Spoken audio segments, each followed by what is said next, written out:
गौरव सावंत हमारे साथ जुड़ चुके हैं कीव से। बड़े हमले का अलर्ट जारी किया गया है। गौरव, क्या है तैयारी यूक्रेन की ओर से, और यूक्रेन जो बड़े बड़े दावे कर रहा है उसमें कितना दम दिखाई दे रहा है? गौरव।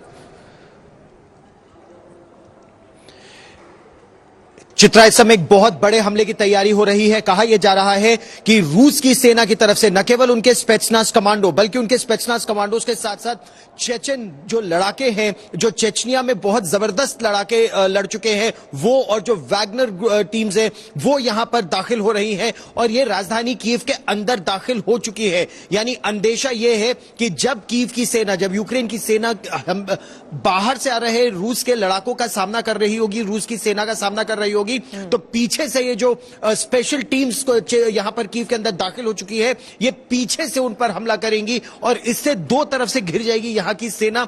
उसके लिए आगाह किया जा रहा है यहां पर हर किसी की सेना को भी, मिलिशिया को भी, जो फॉरेन लीजन्स यहां पर इस समय है, जैसे जॉर्जिया की एक बहुत बड़ी टुकड़ी यहां पर आके लड़ रही है।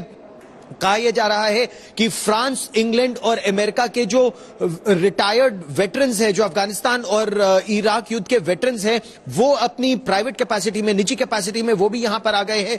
वो यहां पर लड़ने के लिए तैयार है। उनके पास anti tank guided missiles javelin की है, उनके पास surface to air missile stingers है, उनके पास और तरह के हथियार है जिनको चलाने में वो पारंगत है अफगानिस्तान और इराक के युद्ध में। तो अब लड़ाई एक बहुत ही निर्णायक दौर में, आज 13 दिन हो गए हैं, आज 13वां दिन है इस लड़ाई का, और इस समय यह लड़ाई और भीषण होने का अनुमान लगाया जा रहा है। जिस तरह से अब कहा गया है कि रूस की सेना ने अपने आप को रीग्रुप किया है, रूस की सेना अब एक डायरेक्ट अटैक मोड में यहां पर कीव की ओर आगे बढ़ सकती है। हालांकि इस समय कहा यह जा रहा है रूस की तरफ से यूनिलैटरल सीजफायर है, ताकि विदेशी जितने यहां पर हैं, जो नॉन कॉम्बैटेंट्स यहां पर हैं, वो यहां से सुरक्षित निकल जाए। लेकिन एक बार जब विदेशी यहां से निकल गए, जब नॉन कॉम्बैटेंट्स यहां से निकल गए, उसके बाद वो बड़ा हमला होगा, ऐसा अंदेशा है। चित्रा, और उसी तरह की संकेत भी यूक्रेन की ओर से दिया जा रहा है। तबाही की तस्वीरें भी हम दिखा रहे हैं। खेरसन में तबाही का चारों तरफ मंजर है, जिसकी तस्वीरें इस वक्त टीवी स्क्रीन पर सामने है। तो वही कीव में मौसम भी एक बहुत बड़ा चैलेंज बना हुआ है। गौरव, हम देख पा रहे हैं आप जिस तरह से इस वक्त मौजूद है, वहां पर थोड़ी थोड़ी बर्फ भी गिरती हुई, और ये तस्वीरें खेरसन की दिखा रहे हैं। चारों तरफ तबाही का मंजर है, चाहे खारकीव हो, खेरसन का ये इलाका हो, हर तरफ तबाही का आलम आपको दिखाई दे सकता है। बड़ी बड़ी इमारतें या तो जमींदोज हो चुकी हैं या सिर्फ उसके मलबे जहां तहां बिखरे पड़े हैं। और गौरव, वही तस्वीरें इस वक्त दर्शक देख रहे हैं खेरसन में कितनी बड़ी तबाही हुई है। चारों तरफ तबाही के निशान, चाहे वो जिम हो, चाहे वो बड़े बड़े मल्टीनेशनल बिल्डिंग्स हो, हर तरफ सिर्फ और सिर्फ मलबा ही दिखाई दे रहा है। आप भी बोल रहे हैं कि विदेशी जितने भी नागरिक अभी फंसे हुए हैं यूक्रेन के अलग अलग हिस्सों में, एक बार वो निकल जाते हैं तो फिर रूस अपनी स्ट्रैटेजी में बदलाव करेगा और फिर ताबड़तोड़ हमले यूक्रेन पर शुरू कर देगा। गौरव,